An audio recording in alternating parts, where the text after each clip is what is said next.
13절에서 21절 말씀 한 절씩 교독하고요. 마지막 절은 함께 봉독하도록 하겠습니다. 제가 먼저 13절 봉독하겠습니다.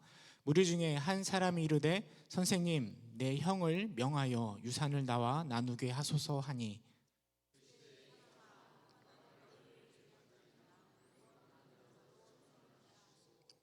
그들에게 이르시되 삶과 모든 탐심을 물리치라. 사람의 생명이 그 소유에 넉넉한 데 있지 아니하니라 하시고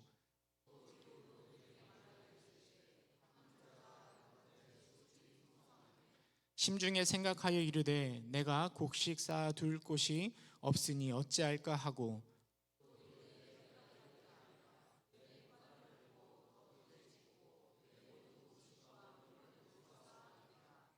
또 내가 내 영혼에게 이르되 영혼아, 여러 해 쓸 물건을 많이 쌓아두었으니 평안히 쉬고 먹고 마시고 즐거워하자 하리라 하되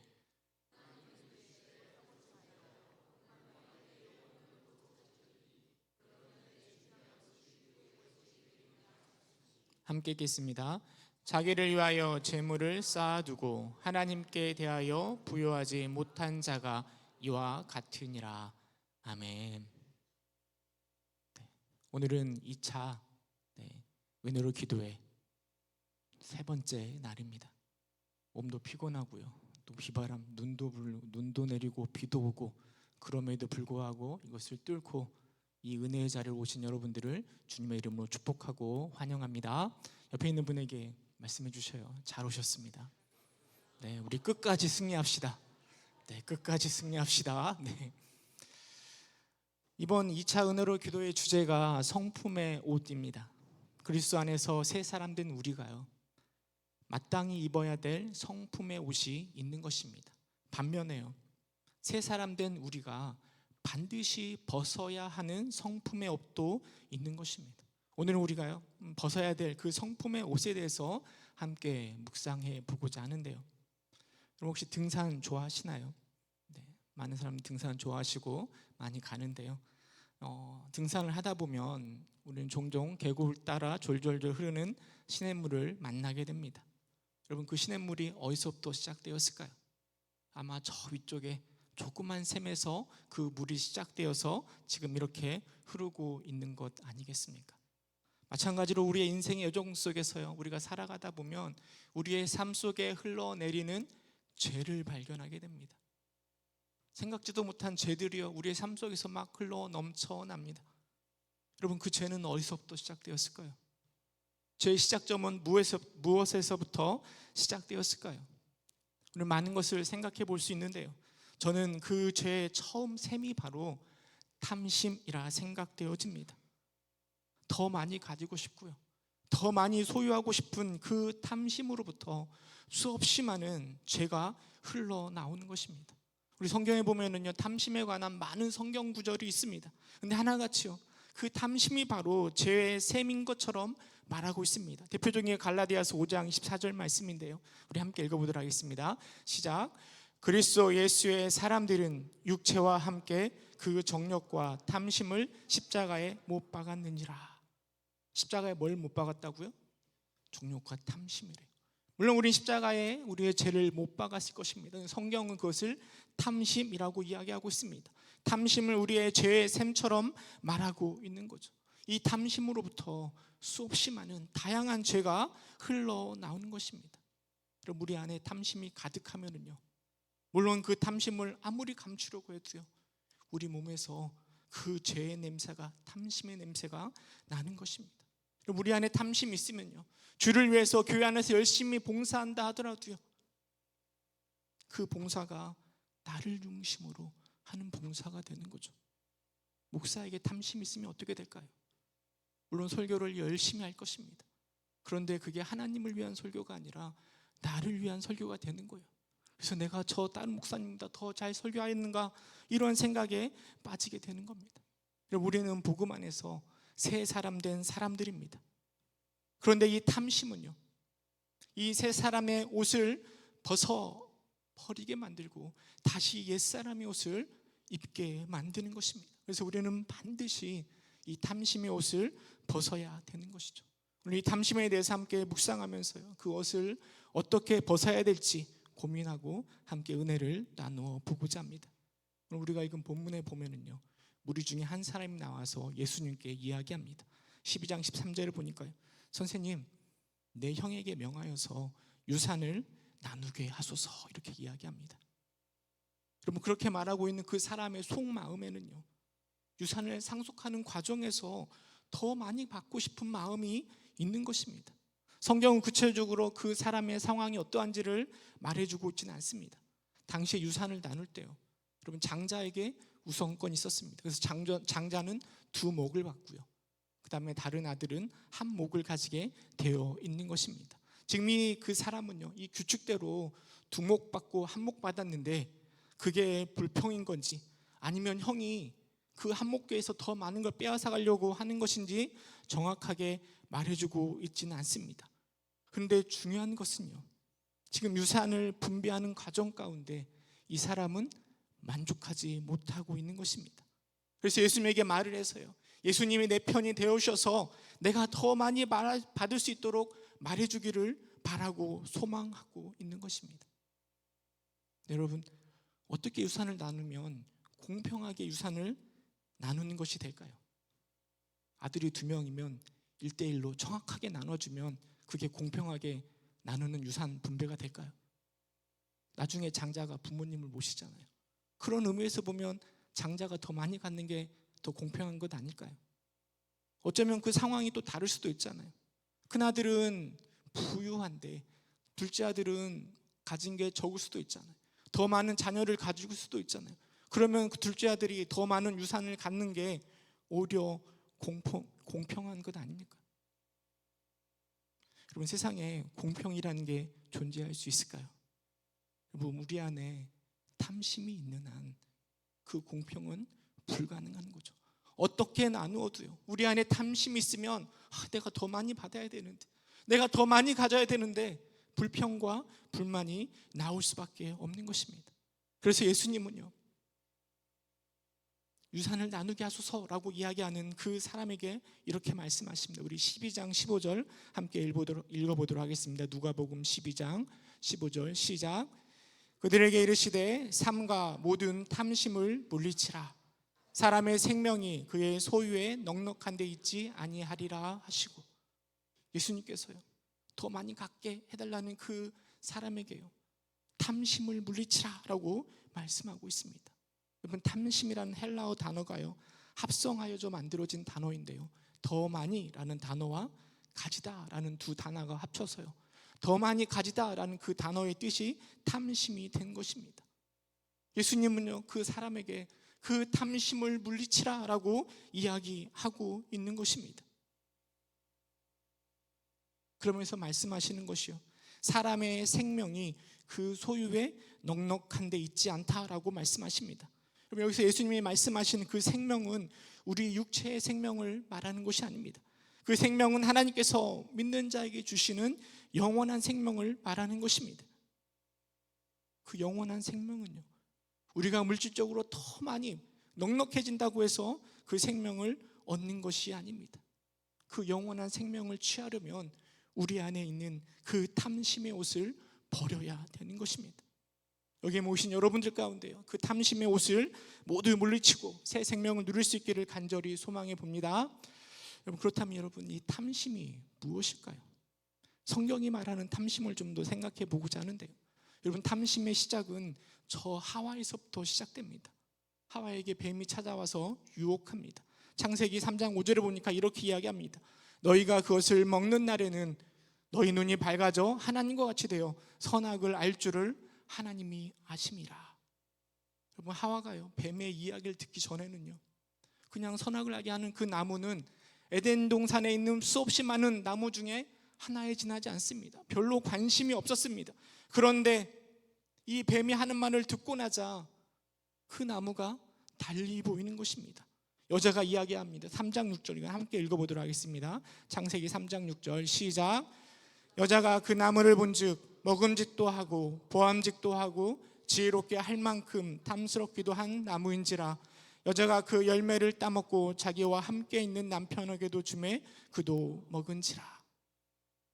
여러분, 여기서 이야기하고 있는 보암직도 하다라는 그 단어가요, 다른 성경에는 탐하다로 번역되기도 합니다.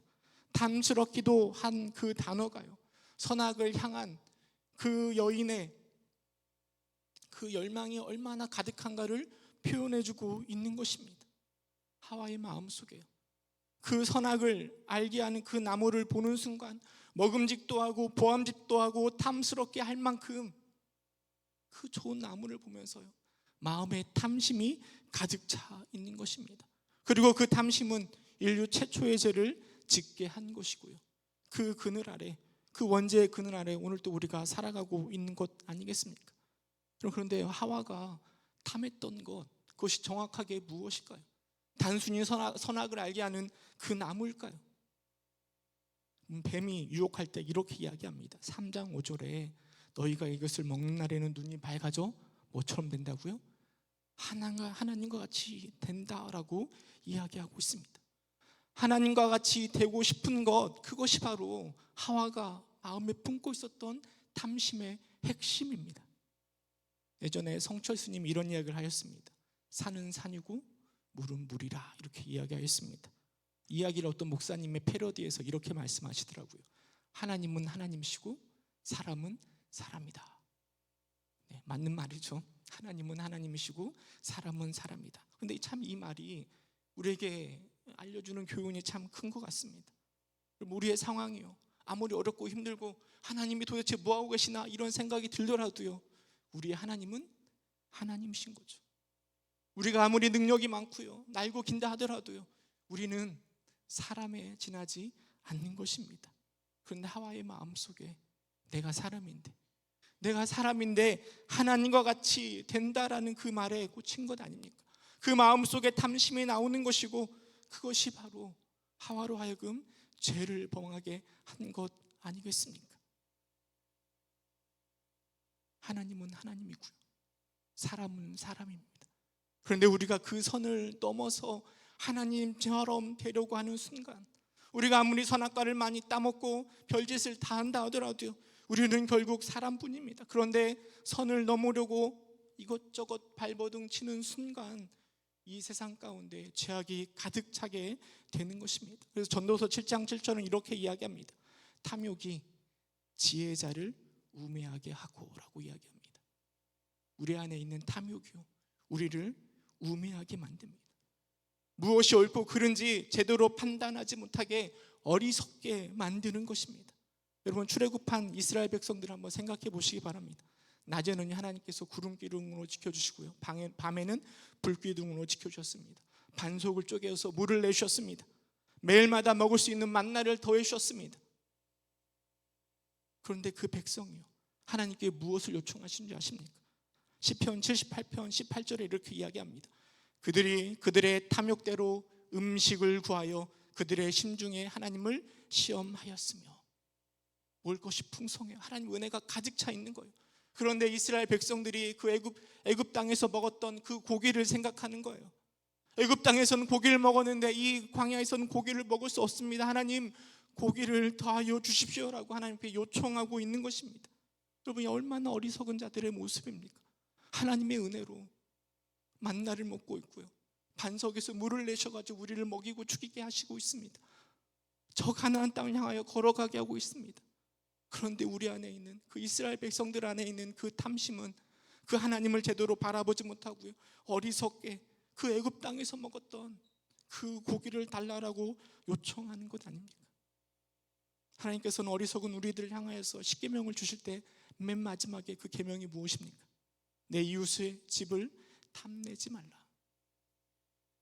내 이웃의 아내나 남종이나 여종이나 그 소나 낙이나 물은 내 이웃의 소유를 탐내지 마라. 마지막으로 그 탐심을 경계하면서 말씀하십니다. 근데 여러분, 그 탐심은 단순히 물질적인 것만을 말하지 않습니다. 그 탐심, 더 많이 가지고 싶은, 그래서 하나님처럼 되고자 하는 그 마음의 탐심을 경계하라 말씀하고 계시는 거죠. 신약 성경에도 보면은요, 탐심에 대한 많은 말씀들이 나옵니다. 그 대표적인 게 골로새서 3장 5절. 탐심은 뭐라고요? 우상 숭배니라. 에베소서 5장 3절 이렇게 이야기합니다. 함께 읽어보도록 하겠습니다. 시작.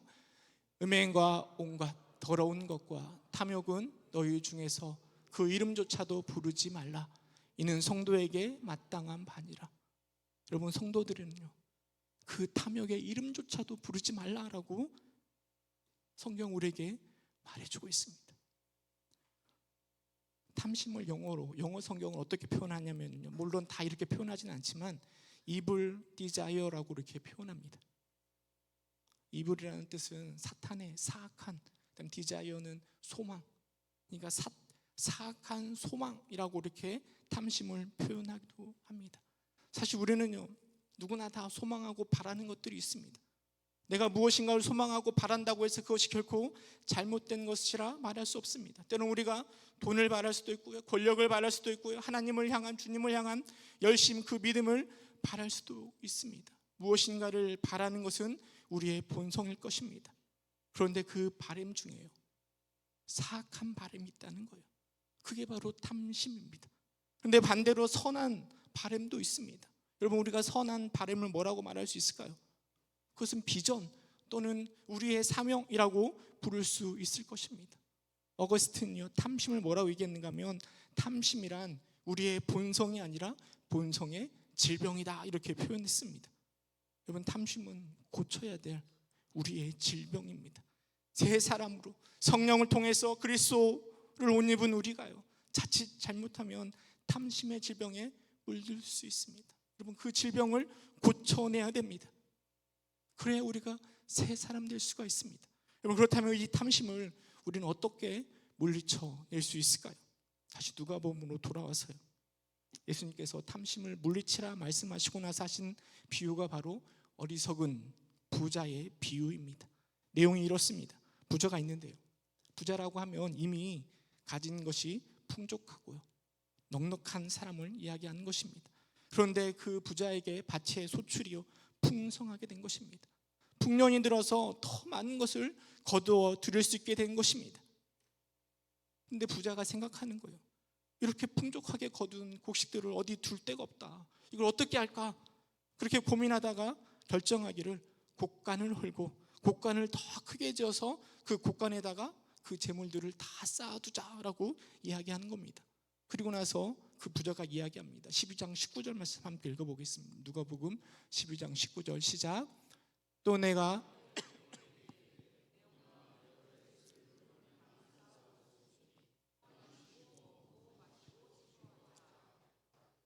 그렇게 물건을 많이 쌓아두고요, 평안히 쉬고 먹고 마시고 즐거워하자라고 이야기하고 있습니다.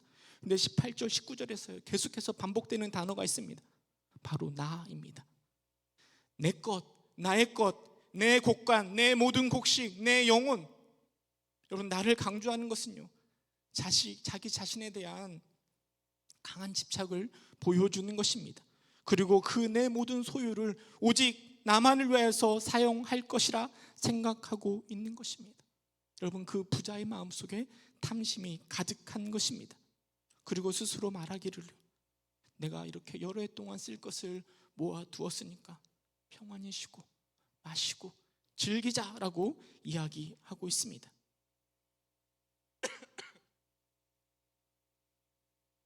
여러분, 그 부자의 마음속에는요, 이렇게 많이 쌓아두었으니 나의 삶은 이제는 행복해질 거야.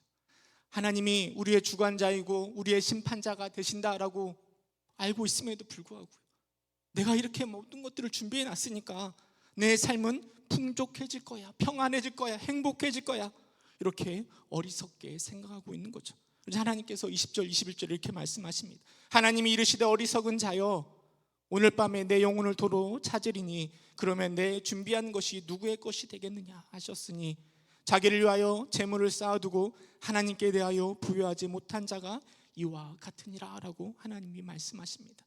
그 탐심이 가득한 자를 향하여서요, 하나님이 어리석은 자여라고 이야기합니다. 그리고 미래를 생각하면서 나는 행복할 것이야 라고 생각하고 있는 그 밤에 하나님이 그 사람을 부르시면 그 준비한 것이 어떻게 되겠느냐라고 반문하십니다. 여러분, 사람은 사람입니다.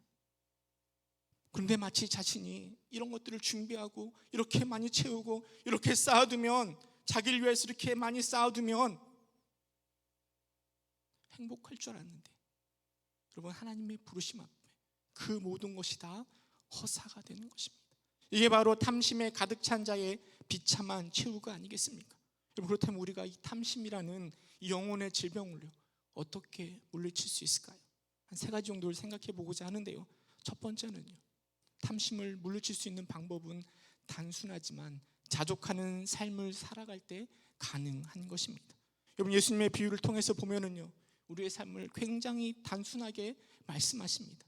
마태복음 6장 19절 20절 보면 이렇게 이야기합니다. 너희를 위하여 보물을 땅에 쌓아두지 말라. 거기는 좀과 동록이 하며 도둑이 구멍을 뚫고 도둑질하느니라. 오직 너희를 위하여 보물을 하늘에 쌓아두라. 거기는 좀이나 등록이 해하지 못하며 도둑이 구멍을 뚫지도 못하고 도둑질도 못하느니라. 우리의 삶을 단순하게 하늘의 보물을 쌓는 것과 땅의 보물을 쌓는 것으로 이야기하고 있습니다. 근데 그 비유는 땅에 보물을 쌓는 것에 집중하고 있는 것 아니겠습니까? 여러분, 이렇게 단순하게 우리의 삶을 생각해 볼 수 있는 것입니다. 근데 우리가 사는 삶의 모습을 보면은요 단순하지가 않습니다. 점점점 더 복잡해집니다. 여러분, 우리의 삶이 더 복잡해지는 이유가 무엇일까요? 더 많이 해보고 싶은 건 아닙니까? 더 많이 가지고 싶은 건 아닙니까? 여러분, 그 내면에 우리의 탐심이 자리 잡고 있는 것입니다. 세상에 발전된 기술은요 더 복잡한 것이 가능하니까 그렇게 그 복잡한 것들을 통하여서 너의 탐심을 채우라라고 우리의 탐심을 부채질하고 있습니다. 여러분, 그런데 삶이 복잡해지면서요 우리의 삶의 방향성도 헷갈리게 되는 거죠. 하나님의 부르심을 받은 우리, 새 사람 된 우리는요 선한 바램을 가지고 선한 방향성을 가지고 살아가고 싶은데요 우리의 삶이 복잡해지면서요 이 삶이 하나님을 향한 선한 방향을 가지고 있는 것인지 아니면 탐심에 가득 차 있는 그런 방향성을 가지고 있는지 구별해내질 못합니다. 덕지덕지 붙어 있어가지고 이게 정말 주를 향하는 것인지 하늘의 보물을 쌓는 것인지 아니면 땅의 보물을 쌓는 것인지 구별해낼 수가 없게 얽히고 설켜버리는 복잡한 삶을 우리가 살아가고 있지는 않습니까? 가지 많은 나무가요 바람 잘 날이 없는 것입니다. 여러분, 보다 더 건강하고 맛이 있고 보기 좋은 열매를 맺길 원하십니까? 그렇다면 우리는 인생의 가지치기를 해야 되는 것입니다. 우리의 열매를 더 풍성하게 하려면요 우리가 살아가고자 하는 삶의 방향성과 맞지 않는 것들이 있다면 때로는 과감하게 가지치기를 해야 되는 것이죠. 그리고 그렇게 삶이 단순해질 때 우리의 탐심, 우리의 삶 속에서요 그 탐심을 구별해낼 수 있고 탐심을 물리칠 수 있는 것입니다. 근데 그 단순한 삶을 가능하게 하는 것은요 우리가 자족할 줄 알 때입니다. 우리가 자족하지 못하면요 단순한 삶을 살면서 불안해지는 거예요. 이거 채워야 되는데, 이거 부족한데 어떻게 하지? 그런 불안함에 사로잡힐 수 있는 것입니다. 성경은요 자족할 줄 아는 자가 경건에 큰 유익이 있다 이렇게 이야기하고 있습니다. 그래서 바울은 빌립보서에서 이렇게 이야기합니다. 우리 4장 11절 말씀 함께 읽어보도록 하겠습니다. 시작. 내가 궁핍함으로 말하는 것이 아니니라. 어떠한 형편에든지 나는 자족하기를 배웠노라. 여러분, 바울은요 자족하기를 배워야 된다라고 이야기하고 있습니다. 우리의 삶 가운데요 탐심을 걷어내기 위해서는, 단순한 삶을 살기 위해서는요 자족한 삶을 배워야 됩니다. 단순한 삶 가운데 자족하며 살아갈 때 탐심을 물리칠 수 있는 것이에요. 그런데 여러분, 그 자족을 어떻게 배울 수 있을까요? 4장 12절을 바울이 이렇게 이야기합니다. 나는 비천에 처할 줄도 알고 풍부에 처할 줄도 알아. 모든 일 곧 배부름과 배고픔과 풍부와 궁핍에도 처할 줄을 아는 일체의 비결을 배웠노라 라고 이야기합니다. 비천도 풍부도 배부름도 배고픔도 풍부와 궁핍 속에서도요 자족의 일체의 비결을 배웠다라고 말하고 있습니다. 여러분 삶 가운데 혹시 비천이나 궁핍이 있습니까? 원망하고 불평할 것이 아니라요 그 상황 속에서 어떻게 자족할 것인지 자족의 비결을 배우시기 바랍니다. 반대로 여러분 풍부하십니까? 배부르십니까? 그 속에서도요 바울처럼 자족의 비결을 배우시기 바랍니다. 여러분, 자족의 비결을 배운 바울의 그 마지막 고백 4장 14절에 이렇게 바울은 이야기합니다. 내가 능력 주신 자 안에서 모든 것을 할 수 있느니라. 여러분, 이렇게 자족할 줄 아는 자가 주 안에서 모든 것을 할 수 있다라고 고백하는 것입니다. 모든 것을 할 수 있다라고 고백하는 그 사람이요, 내 안에 가득한 탐심을 물리쳐낼 수 있는 것입니다. 단순하지만 자족한 삶을 통해서 우리 안에 있는 탐심을 물리쳐내시기를 소망합니다. 여러분, 두 번째로 우리의 탐심을 물리쳐낼 수 있는 방법은요, 공허한 우리의 내면을 채울 때 우리는 탐심을 물리칠 수 있습니다. 여러분, 비유에 나오는 부자는요, 이미 많은 것을 가지고 있습니다. 그런데 그럼에도 불구하고 왜 자꾸만 더 채우려고 했을까요? 왜 자꾸 물질을 모아가지고 더 풍부해지려고 했을까요? 여러분, 그 부자의 내면이 공허하기 때문입니다. 그 공허한 그것을요, 물질을 통해서 가득 채우려고 탐심에 속해 있는 것입니다. 여러분, 그 탐심이요, 우리의 공허함을 채울 수 있을까요? 물질을 통하여 그걸 탐할 때 우리의 공허함이 채울 수 있을까요? 탐심의 끝은 존재하지 않습니다. 아무리 채워도요, 우리의 내면을 결코 채울 수가 없습니다. 그럼 어떻게 하면 우리의 이 내면을 채울 수 있을까요? 문정희 시인의 기억이라는 시에 보면요, 이렇게 시작합니다. 한 사람이 떠났는데 서울이 텅 비었다.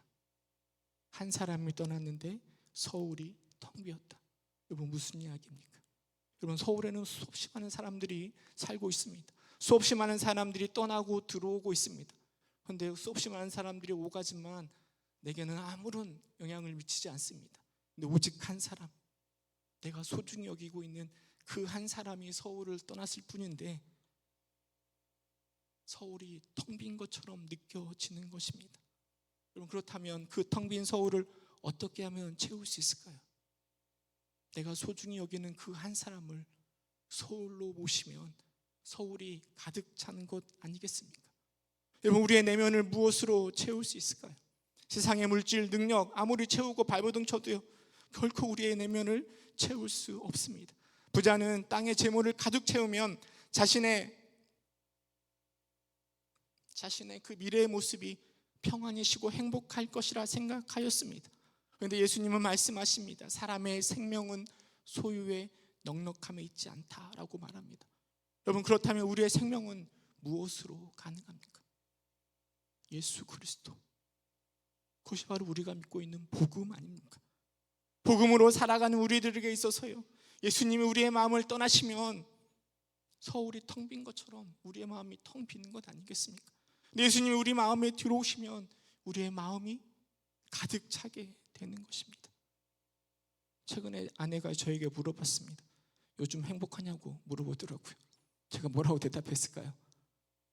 아무 생각이 안 나서 쏘쏘라고 대답했습니다. 그저 그래. 그때 아내가 저에게 말했습니다. 우리 남편이 신앙을 좀 회복해야 되겠네요. 네, 아내가 생각해 볼 때 제가 이렇게 별로 행복해 보이지 않는 것처럼 느껴졌던 것 같습니다. 근데 사실 지금 저의 삶을 곰곰이 생각해 보면요, 감사한 게 너무나 많습니다. 너무 풍성하죠. 제가 가지고 있는 게 너무 많지 않습니까? 사랑하는 아내도 있죠. 또 토끼 같은 두 자녀들도 있습니다. 얼마나 귀하고 좋은지 모릅니다. 더군다나 이렇게 귀한 교회를 섬기고 있고요, 성도들로부터 많은 사랑을 받고 있는 저의 모습입니다. 행복할 것이 너무나 많죠. 제가 처음에 전도살 때랑 비교하면요, 이건 비교할 수도 없습니다. 제가 파티로 사역하면서요, 우리 하영이가 태어났고요, 아내가 직장을 관두면서 재정적으로 쉽지 않았습니다. 하영이 옷을 사는 것도 외식하는 것도 쉽지가 않았습니다. 늘 부족한 삶을 살았는데요, 그런데 그 부족한 삶 가운데 채우신 하나님을 경험했습니다. 그래서 하나님을 생각하면 마음이 참 행복했던 것 같습니다. 지금은요, 물론 완전히 다 넉넉하다라고 말은 할 수는 없지만 마음만 먹으면 필요한 거 얼마든지 다 살 수 있습니다. 그런데 왜 아내의 말에 나는 행복하다라고 말하지 못했을까요? 설교를 준비하면서 내 내면을 곰곰이 생각해 보니까요, 그 풍요 속에 나의 마음속에 탐심이 자리 잡고 있는 거죠. 풍성하게 다 채우셨지만 조금만 더 있으면, 이거 조금만 더 채워지면 더 행복해질 것 같은데 라는 그 마음이 우리 안에, 내 안에 있기 때문에 내 안에 행복이 가득하다라고 고백하지 못한 것은 아니었을까요? 여러분, 예수님 한 분만으로 만족할 때 여러분, 우리는 우리의 삶 가운데 있는 모든 탐심을 물리칠 수 있는 것입니다. 바라기는 우리 60일 은혜로 기도회를 통해서요, 우리 내면을 예수님으로 가득 채울 수 있기를 간절히 소망합니다. 여러분, 탐심을 무력하게 만드는 방법, 우리의 내면을 예수님으로 채우는 것입니다.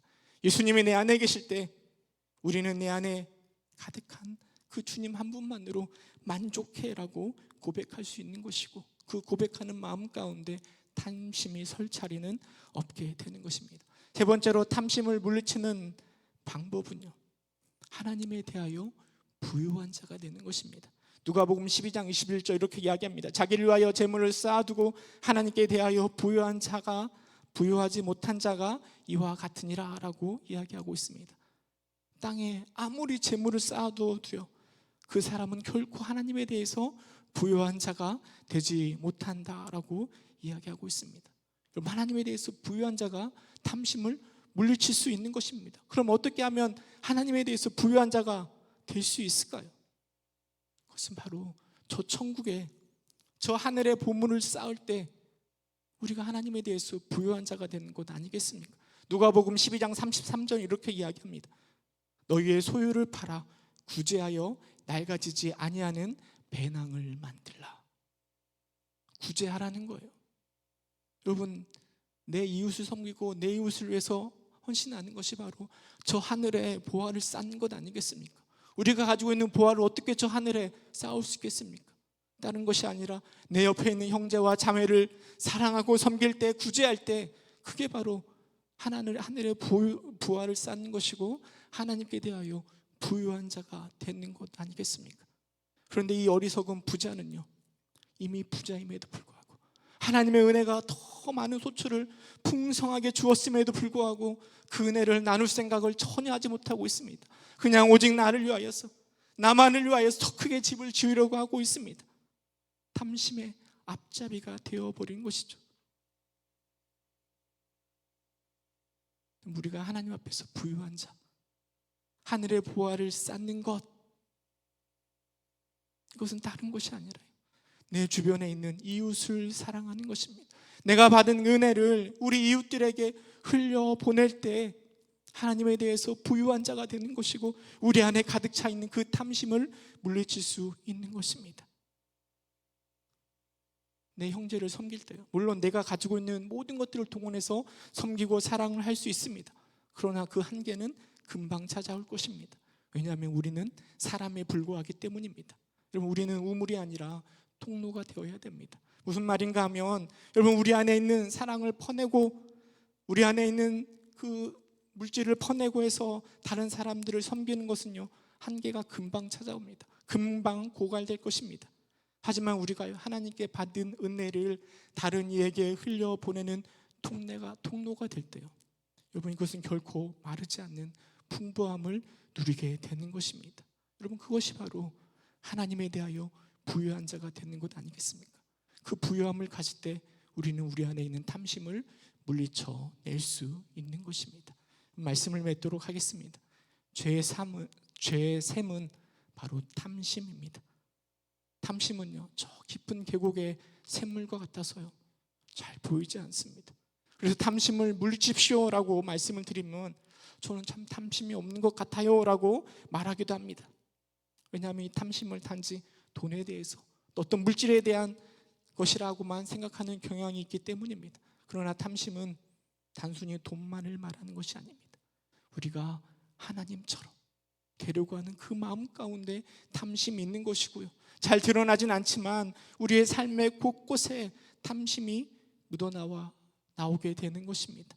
우리가 이 탐심의 옷을 벗어버리지 못한다면 우리는 결코 새 사람이라 말할 수 없을 것입니다. 여러분, 탐심에 대해서 민감하게 반응하시기 바랍니다. 탐심을 물리치시기 위해서 부단히 노력하시기 바랍니다. 단순하지만 자족하는 삶을 배우시기 바랍니다. 나의 내면을 예수님으로 채우시기 바랍니다. 하나님에 대해서 부유한 삶을 사시기 바랍니다. 그럴 때 우리는 우리 안에 있는 탐심의 옷을 벗어버릴 수 있을 것입니다. 그런 여러분 되시기를 주님의 이름으로 축원합니다. 여러분, 탐심을 물리치기를 소망하는 그 간절한 마음을 담아서 우리 함께 찬양하도록 하겠습니다. 나의 만족